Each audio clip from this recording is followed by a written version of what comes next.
nā e kainamu mai ana te tauhau Pākehā me ngā whakanuitanga hurinua i te motu. Ki tā maki makaurau nei, o tira te paurewa teitei, e whakapaetia ana ka tae atu te neke atu i te 50 mano tāngata ki te pōhiri i te tauhou.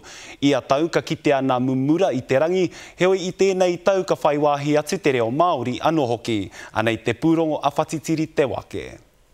Muramura ana te rangi, karere hoki ko te reo Māori. Once the midnight moment erupts, then there'll be a Happy New Year message in Te Reo Māori. We really want to recognise the Indigenous language that is Aotearoa and Te Reo, and I think this is a really good way of displaying that and showcasing that. Hei tāpiritanga ki te reo ka kite hoki tētahi whakaaturanga tai ahoaho e hāngai pū ana ki Aotearoa. Hei tā te toi haumanaki o te paurewa teitei ka tahira te mahi nui ko tēnei. For the laser company who are doing a really uniquely New Zealand laser show, including a lot of New Zealand native birds projected onto the tower, it's a huge amount of work.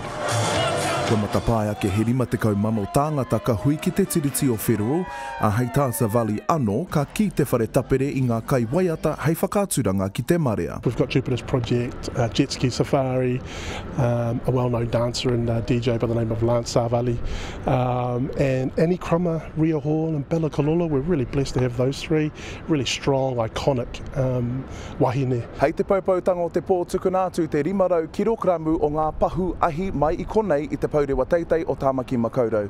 Hei tā te kai whakahaere he 5 miniti te roanga o te whakaaturanga nei. It's around about 3,000 shots.